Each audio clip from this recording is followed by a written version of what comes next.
Well, hello then. This is Auntie, and I am here to do my review on Mary Mary Season 6. If this is your first time being here, please like, comment, and subscribe to my channel. And to all of my new subscribers, thank you so much for subscribing to my channel. And to all of my nieces and nephews who've been with Auntie from the long haul, thank you so much for being here.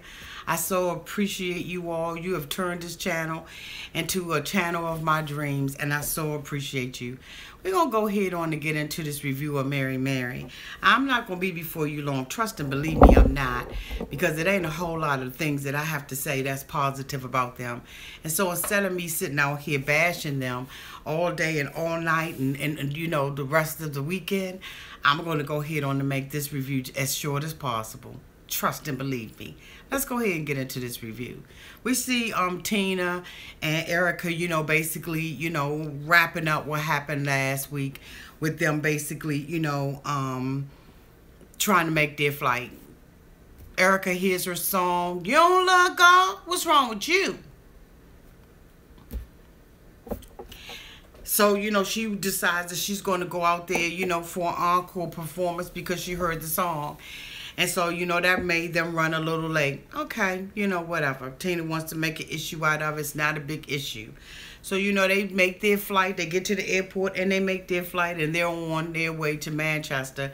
When they arrive in Manchester, we see that they have, that they're right there at the memorial for the people who were lost in the Manchester bombing during Ariana Grande's concert. And my heart and my prayers and my condolences go out to the family and the friends and the victims who were affected by that terrorist act. There is no reason and no excuse for any human being to go out to a concert and have to worry about whether or not someone's going to be shooting from a hotel room or a bombing.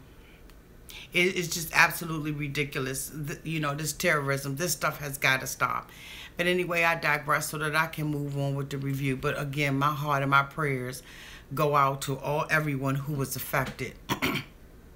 So they get to the hotel room and there's, you know, basically no room in the inn. You know, they're basically there, you know, like, you know, okay, I ain't even gonna go there.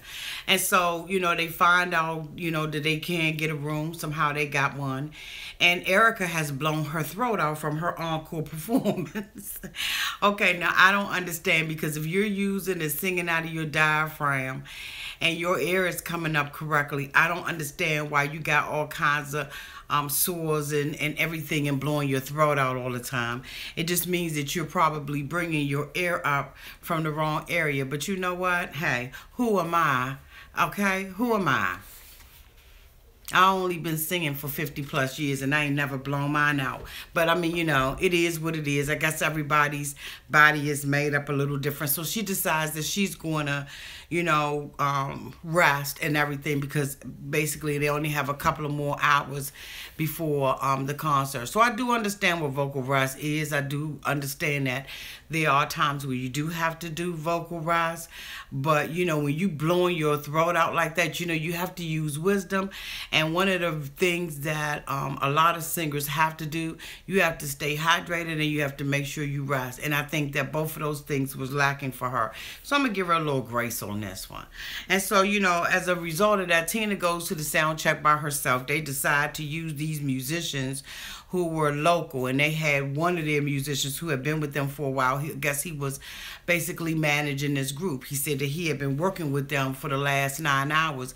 When Tina gets there, you know, she's trying to sing one of her songs and she's trying to, you know, sing it a little slowly, and the musician is ahead of her. She corrects him the first time. He starts playing again. She gives him another opportunity. He's still ahead of her. She asks him to do it one more time, and not only is he still ahead of her, but he actually tries to do a little bit of running key change. She told him, don't do that. Don't do that. So she steps out with, you know, basically her road dog, and she tells him, look, you need to check them. And you know what? I have been singing, gosh, probably all my life. And I have been a praise and worship leader. I have been a choir director. I've worked with small, intimate groups. I've sung on groups. I've done acting and all of that kind of stuff. I mean, you name it, I have done it through my years, and there is nothing worse than a musician who is out of control. That is something that is absolutely irritating. Musicians, I have found over my years, okay, and I'm only 50 some years old, I have found that musicians are the hardest people to discipline and the hardest people to work with, because they want their 15 minutes of fame. And musicians, you know, your job is to enhance and to accompany the singer and not to be ahead of them. And so I understood for the first time I was in agreement with Tina about checking that musician. See, I would have checked his butt right there in front of everybody. You understand what I'm saying? But she was gracious and she took the guy outside. So, you know what? Kudos to you, Tina, for handling it that way, because I absolutely would not have done it that way. I'd have checked his butt. So the next thing, you know, we see is Tina sitting with the makeup artist. We see Gugu, who's actually there first, and she's telling the girl not to do Tina's eyebrows. You know, don't mess with her eyebrows. She likes it a certain way. Okay.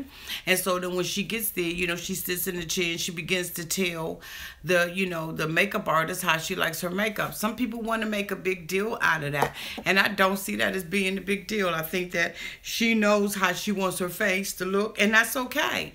I didn't think that she was rude with her. I think that, you know, this was just somebody she was unfamiliar with, and she basically told her, don't do it this way. And I think that you have a right to say how you want your makeup to look. You know, if you want it modest, if you want it drag, whatever. I don't think that Tina said or did anything wrong. And I have heard people and seen people do a review about that and criticize her for it, but I disagree, because guess what? If somebody is in, you know, getting their nails done or getting their hair done, there's a particular way that you want to look. And if you don't look that way, then you know what? It's up to you to say, hey, this is not the way that I want to look, and this is not what I've told you to do. And I remember, you know, getting my hair cut and the barber just thinking that he's going to take the clipper and just run the clippers through my hair like I'm some dude on the street. I said, no, you're not going to do that. No, you're not going to do that. I want it like this. I want it like that. Now, if you're not, you know, a person who can be flexible and give the client what they want, then you need to be out of the business. It's just as simple as that. I thought that the young lady handled it graciously. I know that they taped it that way to make it look like she was being rude. But you know what? At the end of the day, you want what you want when you want what you want. Customer service. Customer service. And I understood exactly what she was saying. She's standing up there. She's in those hot lights. She's got to be dancing and moving around. If she doesn't want the, you know, the foundation to go all the way up, and she just wanted to blend it up so it's not in her hair, customer service. Customer service. So anyway, you know, she basically tells Goo, call Erica. Erica comes in, you know, she gets her hair and makeup done. They go to the concert, and the concert is a success. I like some of the stuff that Tina was saying when she was on the stage, you know, encouraging everybody, and the crowd looked like they absolutely enjoyed it. Mission accomplished. Now we see, you know, basically Warren outside with the baby. You know, he's been holding it down. He done burst some grilled cheese and some other stuff, trying to be Mr. Mom. And, you know, he's outside, you know, with his son, and he's pushing him on the swing, and he finds out that there's been yet another bombing. And so he's concerned. He's calling Erica. He can't really get in contact with her, and she calls him later on. And, you know, the next morning when she's on her way to the airport and she sees that she's missed all these phone calls from him, and she reassures him she's okay. So they go back home. The next thing we see is them over at, you know, talking to Honey. They're over at Tina's house, and they're making decisions about, you know, that the mom needs to go home and pack and all of that kind of stuff. And so, you know, basically, you know, there's an argument that ensues, because Erica tells her, well, you know, mom's going to do X, Y, and Z with the children. And then she's going to go home, and Goo's going to come over and take over for mom. Tina tells her, you don't come over here and run anything over here. She works for me. And they don't like it. They feel like the mom needs to pack. The mom now starts instigating. agitating the situation by jumping on Erica and them side. But look, hey, at the end of the day, you're employed. Now, I know it may seem harsh. I know it may seem harsh. And I think that we TV tried to villainize Tina in this case. But as much as I don't really particularly care for Tina and care for what she stands for and a lot of her behavior, I felt like she was absolutely correct. That's why you don't hire family. Because they believe that they should get special rights because they family. Now, at the end of the day, that is her mother. And she could have been gracious. But she said she needed the help. She had a graduation party. She said that she hadn't slept.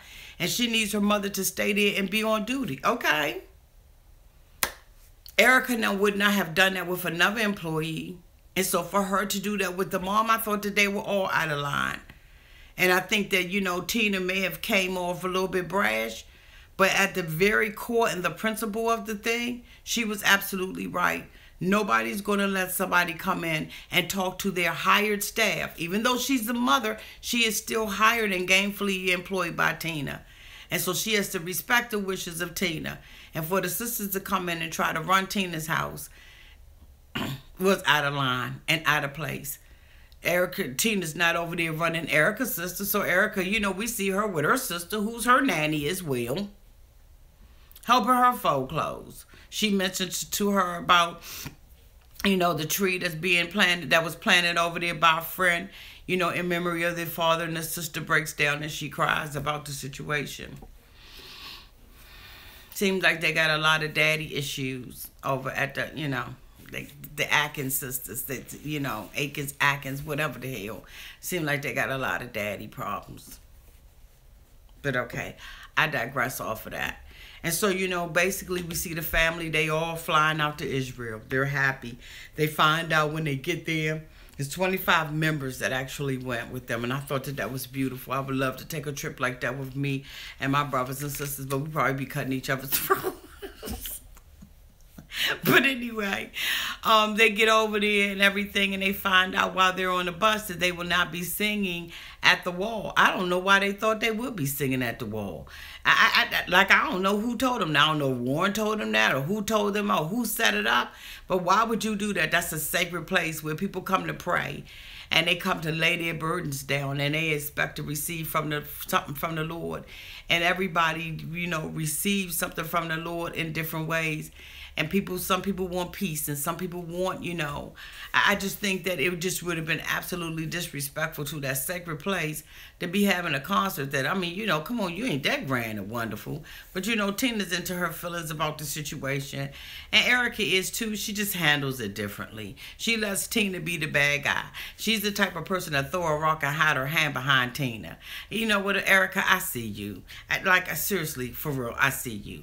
So, you know, basically they find out that that's not where they're going to be. The next day, the next night we see, you know, Tina and Erica basically talking about, you know, this album and her doing this new song. And it's like, oh, okay, I'm not ready. Erica's frustrated. You know, Erica wants her cake and she wants to eat it too. She wants to tell her sister, you know, make her sister feel bad about not writing this song. But then again, at the same token, she wants her solo career. Pick one. Pick one and stick with that one. You know, prior to them leaving, they had a graduation party for the daughter, which is one of the things that was stressing Tina out. You know, was having this party, this graduation party, probably, you know, doing the invites and, dealing with parents and scheduling and all of that kind of stuff. And so we saw her have a successful graduation party for her daughter. And I thought that that was nice because the daughter's, you know, leaving the 8th grade and going to high school. And that's a monumental time. Kudos to you, Tina, and Miss Honey and whoever else participated in throwing that for the daughter, because Teddy had already said that she may possibly be depressed, and I'm hoping that that brought a little bright light in her life. That was so cute. I liked it anyway. But anyway, I digress, so we can go ahead and move on with this stuff. Okay. So anyway, you know, we see the sisters, basically, like I said, they were talking and everything, and Erica's frustrated. Okay, what else is new? So then, the next day, they have a tour guide and they're talking about, being baptized in the Jordan River. Tina wants to be baptized exactly where Jesus was baptized. Girl, don't nobody know exactly where he was baptized, like his footprints are still in the sand. Erica's like, I want to be baptized. It doesn't have to be in the same exact spot. I just need to be in water that's more pristine, pristine, whatever. She wants to be in cleaner water. Tina's like, I don't care whether or not the water's dirty or mucky or whatever. So an argument goes on. The thing about it was that Teddy ended up getting in it and basically called the guy a liar. Because basically the guy was just saying that, it's not the best part. And so they can't even make a basic, decision about where they're going to be baptized at. And so Teddy makes it all about this about my religion, this ain't about your soul. This not about your sanctification. Just, being baptized in the water, whether it be dirty, clean, or whatever. When you come out, let's see what's dirty still. It doesn't make a difference, Teddy and Tina, whether or not he is dipped in water that is in a swimming pool or a church baptism. It's not about that. The water is just symbolic. It's not something that, you know what I'm saying, that's about your soul. Like Teddy, and Teddy's going to tell a man, just be upfront about stuff. Teddy, for real, really? Seriously, this is how you act in front of your children? Y'all get it. They need to really get it together. Like, I'm serious. Like, this review ain't gonna last, but I'm telling you, probably another 2 minutes. At the end of the day, they had an argument about, where they was getting baptized and all that kind of stuff. And the next thing we see Google stuff coming on. And I was like, so they didn't even give us really a conclusion. Because at this point, Tina wants the camera shut down. And then the episode ends. And you know what? Because they was rude like that and ended like that, I'm going to end my review the same daggone way. These sisters, like, I have really been saddened about these sisters. I know that Tina has come out and has had to cancel her concert because she said lack of support. She feels like she has the Chrisette Michele, I think that's her name, Chrisette Michele syndrome on her. Non-support for being a supporter of Donald Trump. But you can vote for whoever you want to vote for. But in this particular climate, to say that you voted for him because of his Christian values is offensive to a lot of people for a lot of different reasons. And some stuff is just left better unsaid. During the election, there was a whole lot of stuff that went on as far as race relations. And we are still feeling the very effects of that. I'm not going to speak really about, 45 or about our president in a negative way. On this channel, I'm not going to be doing that for many reasons. But Tina, let me say this. You have lack of support because of what you are projecting. It's what you're showing the world. And it's not cute. And it doesn't represent Christ. But where you absolutely have an opportunity to turn it around. Somehow, some way you can turn this around. Now, I don't know how because I don't have a crystal ball. And I just don't know how to turn it around for you. But when you come out and make a statement like that, and you appear to be holier than thou and like you on some type of political and Christian moral pedestal, that you above people, that right there is what will cause people to not support you. It's unfortunate that you had to cancel your concert because of lack of ticket sales and everything. But this Mary season, this episode, this whole entire season hasn't done you all any good. Like, it really hasn't. It has left a taste in people's mouths that's not, it just doesn't taste good.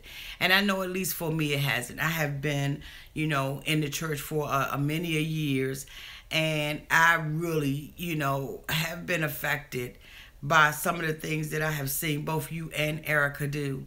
And I think that you have a responsibility to show Christianity in another light, and you use your opportunity to show it, the hypocrisy of it. You use your opportunity to show, manipulation and control and lying and deceit and just the lust of the flesh. And that's just my opinion, and that's all it is. It's just an opinion.